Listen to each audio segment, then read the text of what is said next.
Hello. How is everybody? Welcome along. Welcome back.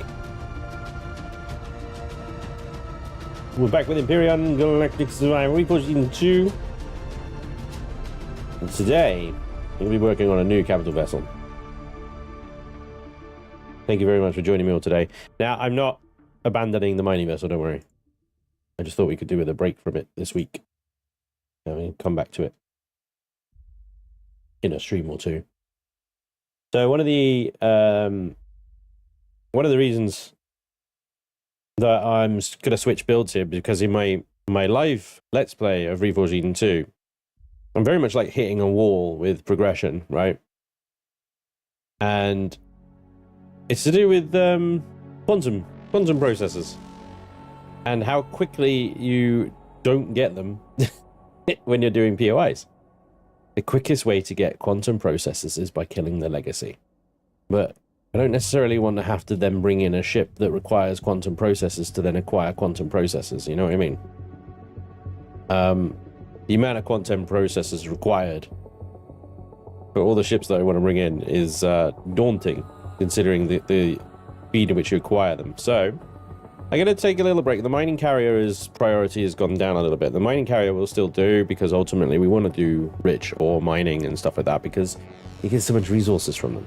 Good resources as well, once we get to that point. But this is going to cost quantum processors. So the priority is actually something that can take on the legacy without necessarily costing that many quantum processors to bring in. Also known as a Core 9 combat vessel. And that's what we're going to be trying to achieve today. We're going to be doing a little of what I really like to avoid, which is min-maxing. But I have an aesthetic in mind that I want to try and create. But yeah, we're going to try and create something that can deal with legacy ships at Core 9. It's a real build challenge.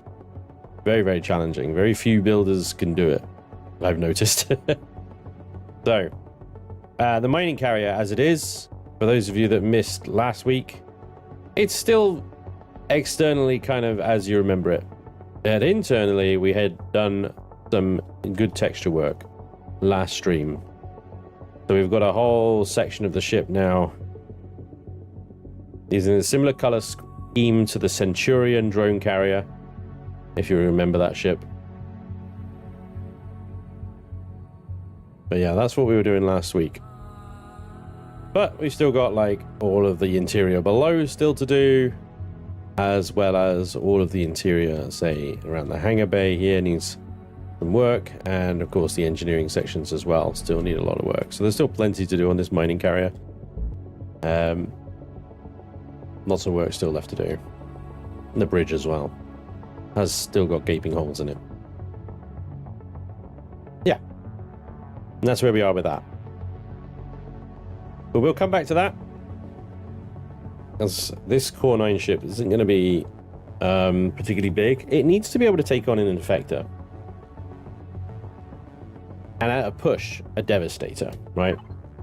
But I'm not going to be too upset with it if it can't take on a Devastator. You know, it's about farming those quantums, like I say. You know, it's not necessarily about being able to defeat all the legacy ships like the Timur can do over there. It's about those kind of little ones, the USS Pack Burner. Exactly.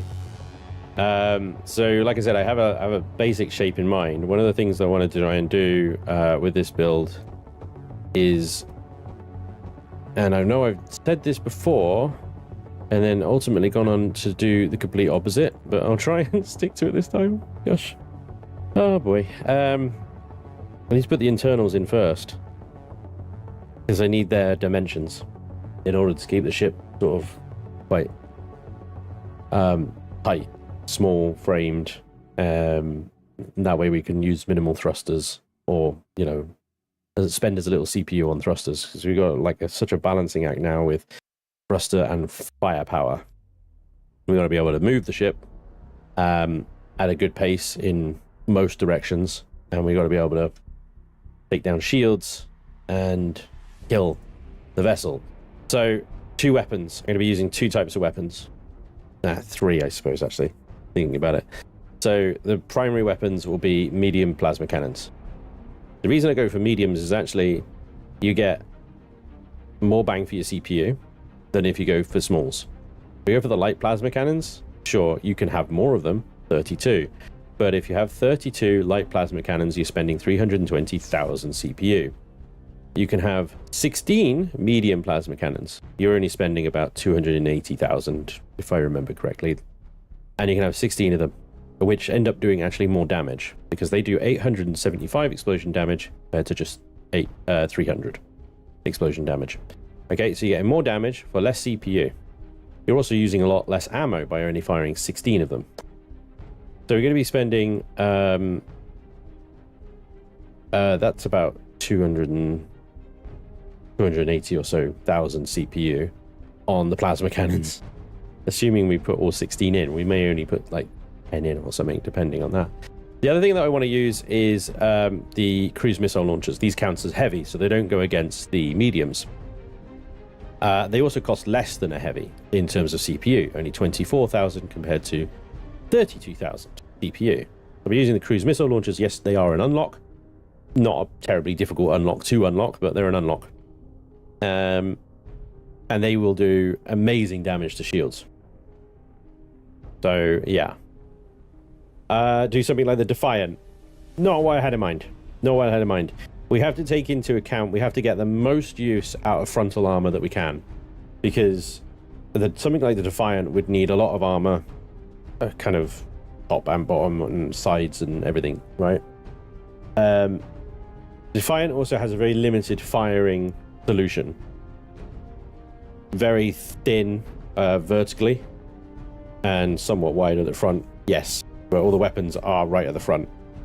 I need to think in the Empyrion category, we're going to be armor tanking because we're not going to have nearly enough shields and CPU for shields to do much tanking of legacy energy weapons against shields. They're going to go straight through those shields like a knife through butter.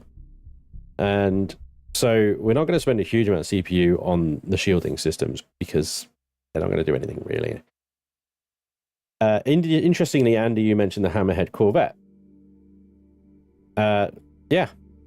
Now you're getting it, right? You need something with a lot of frontal armor. And you need the weapon systems at the back. You need decoys at the front. And you want to spread that damage over a wide area at the front to give your ship the most time to absorb legacy weapons and deal damage in return. So when we think about that, then there's a few designs that come to mind. Hammerhead style design, like your classic Xerax style vessels, big wide hammerhead type front, and then all your gubbins behind. The other type, and I've done it before, is an Asgard design from Stargate SG-1. Again, you've got this kind of like large sort of hammerhead arrangement, and then at the back you've got kind of elevated fins that you can mount weapons into. And that's the kind of design that I think I was going to go for. Something like an Asgardian kind of vessel in a Core 9. It makes me laugh even just thinking about that. Considering like the vessels that we've built previously for Reforged 2 and how much CPU they have ultimately ended up costing. Yeah, we'll see, right? So yeah, I'm going to start with some of the internals here because what I do want is a small fusion reactor, okay, which in itself is 100,000 CPU. So yeah, will you be making it upgradable? I wasn't planning to. I wasn't planning to make it upgradable because it would require a larger frame. So I would need to make it bigger in order to encompass larger generators and so on and so forth. So I was going to try and keep it quite small in order to limit the amount of mass that thrusters had to move. You see? So, yeah, no, I wasn't going to make it upgradable at all. It's going to be exactly a Core 9 ship and probably only a Core 9 ship. However, that being said, if I make it in such a way that it can be upgraded, I'll consider that a happy accident and go with it. I'm not gonna. If it just happens by design, then great. You know what I mean? but the core reactor room is going to be as big as that small reactor, and that's all we're going to be dealing with, right? So if I remember correctly, the small reactors do shield recharge of 250, right? So when we go to shield arrays, and we'll want an advanced shield generator.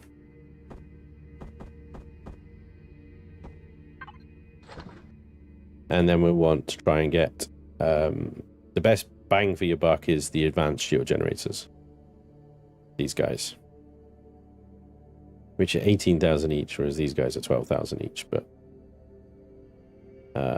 4 and 6.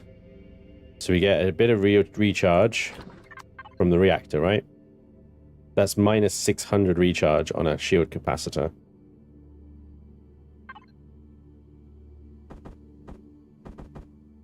So we put one shield capacitor there, and we need to offset.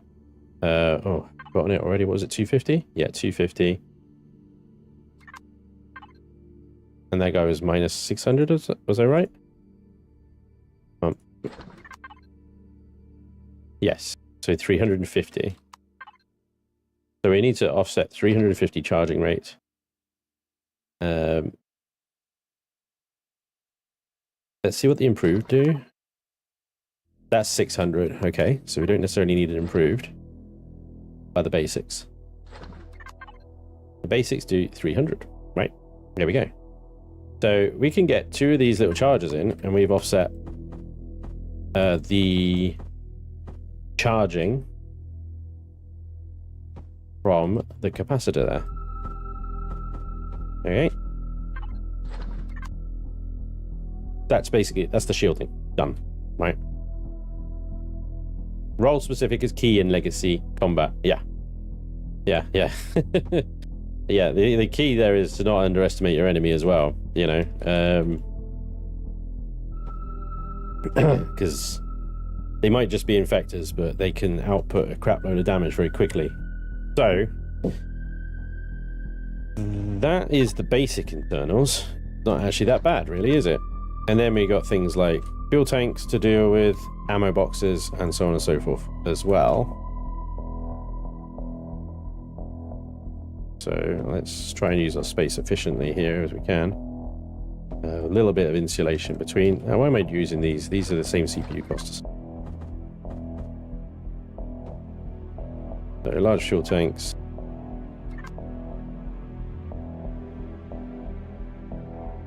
Go.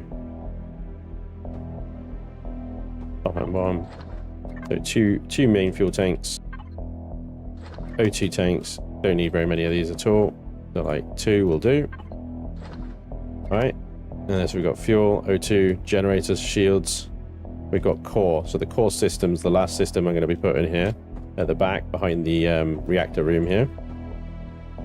Final piece of the puzzle. Core 9. Come on. Core 9 CPU. 2, 3. Put these down first. 1, 2 of those.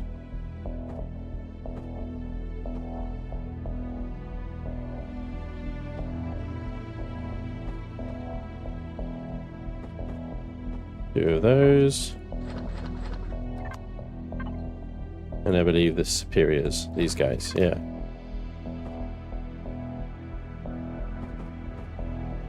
Two of those.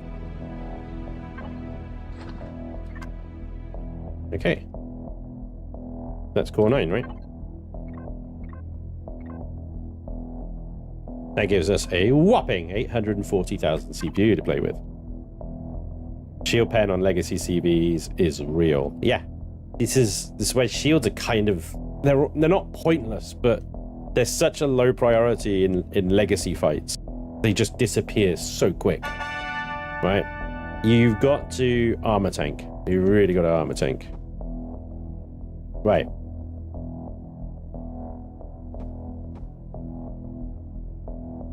So we just do a little insulating here. So these are all kind of almost placeholders in some ways. All right.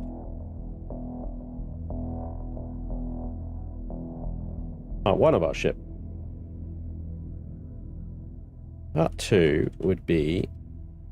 so if we imagine our bridge is on top of this combat steel block right there, okay? Above the core. We would sit here.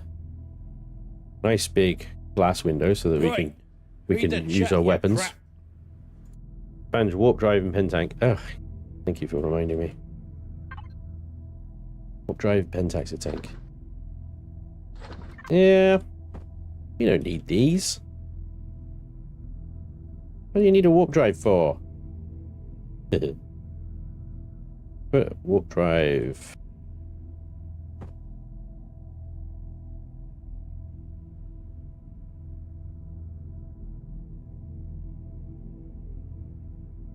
Pen tank. Pen tank, he can go easy there, right? Warp drive, we'll put it at the back.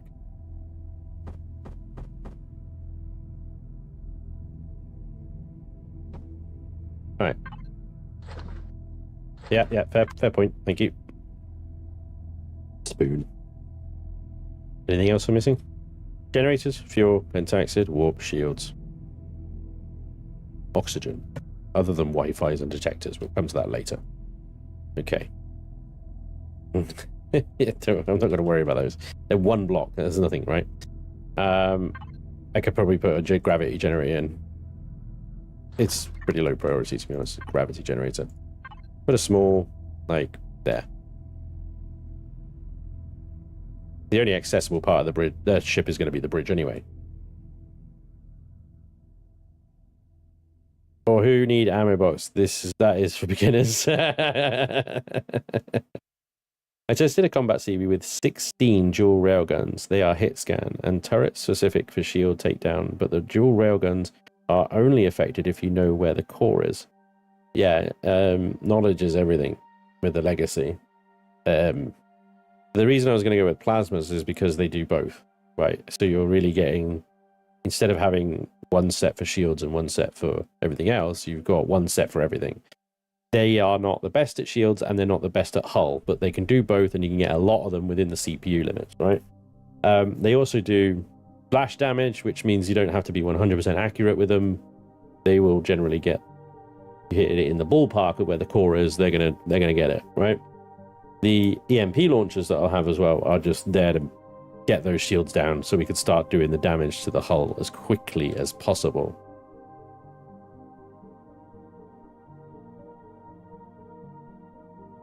Mulling something in my brain mind. So we don't want... Let me just frame this out a second.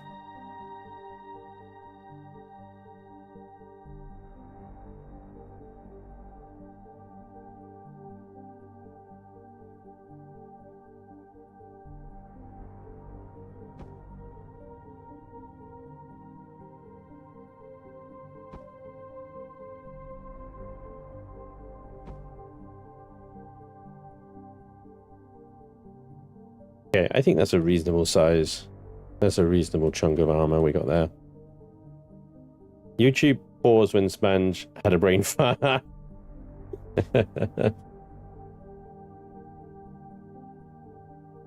You just place a lot of turrets, heavies for EMPs and rest lasers. One large reactor and you're golden. Lasers do 50% more damage to Xeno. Playback error, F. Oh, yay.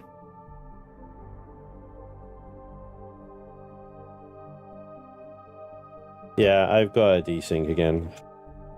I'm just going to have to go back to restream. I'm afraid that Bill's software is just too unreliable at this point. He's dead, Jim.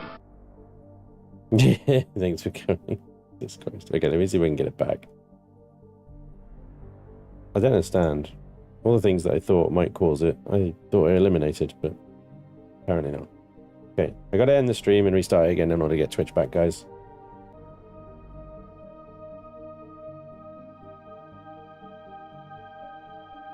We'll see.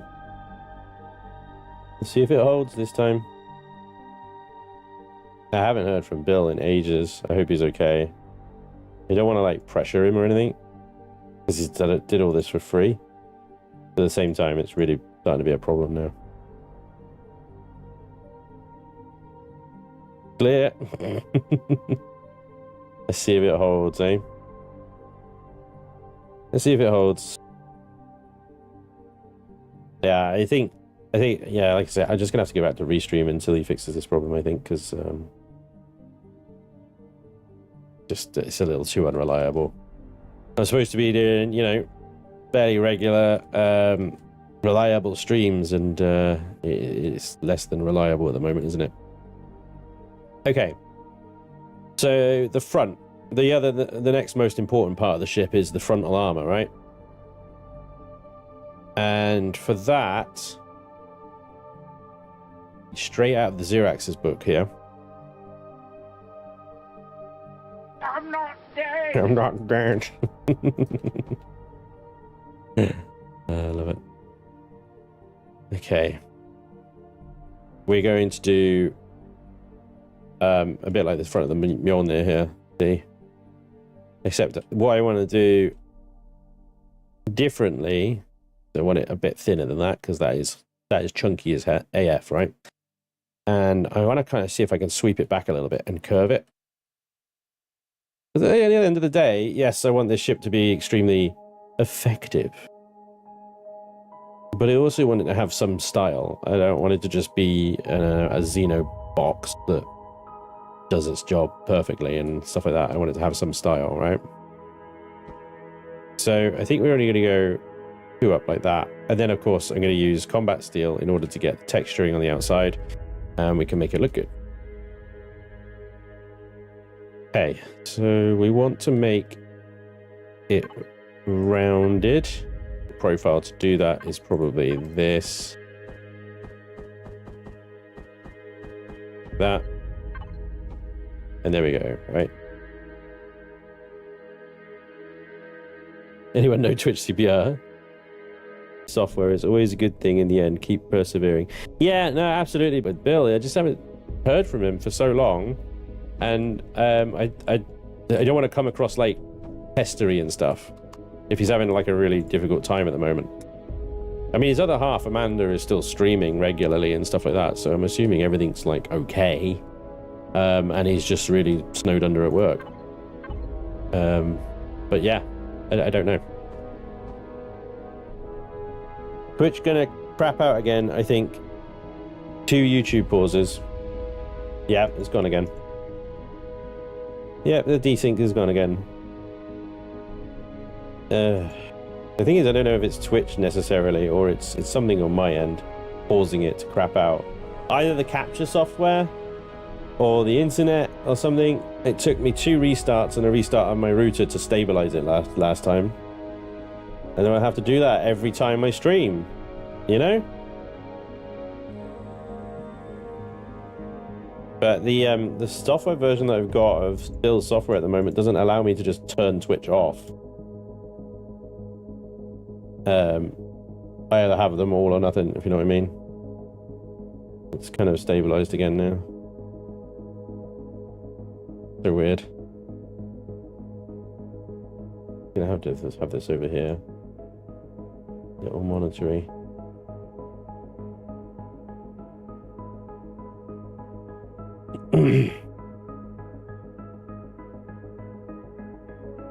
I know, Gio, I know.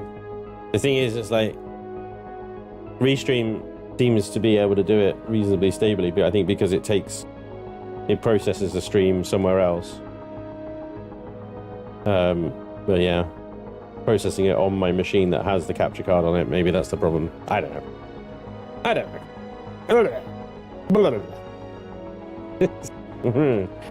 Yeah, who knows? But anyway,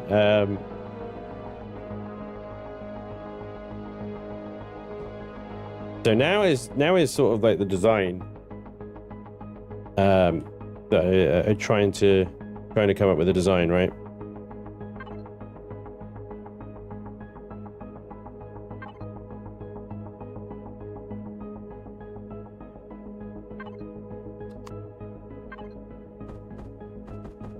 Let's see, because that is...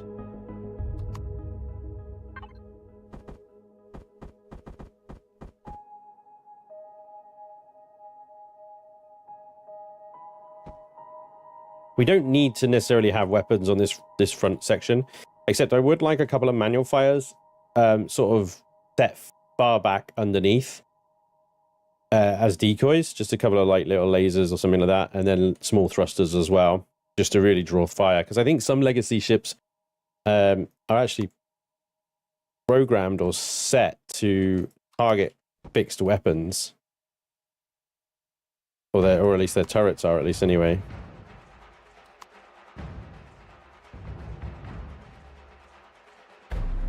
So this now gives you an opportunity to use some ramp blocks. So I'm going to use the combat steel ramp blocks, and this is all adding a lot of weight, but it's just literally the outer layer.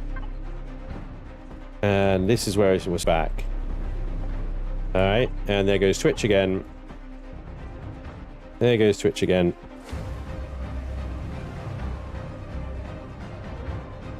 I'm sorry, guys.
I might actually sort that out for the lesser slope.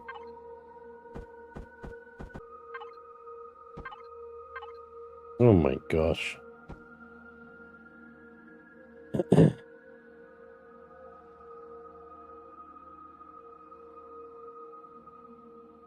Streaming software requires another quantum CPU. Alright, so what I'm going to do, I'm going to try and just quickly switch to restream, and that will mean ending the YouTube stream because it's set to the wrong RMTP and stuff. No, nope, no, it's gone. It's gone. Okay. So just stay where you are, but on YouTube and also on Twitch, it'll be down at 1080. I don't see this ever sorting itself out till I get a new version from Bill. Okay, so I'll end the stream there, and watch out for the new stream that will come up on YouTube. I'll see you guys in a second.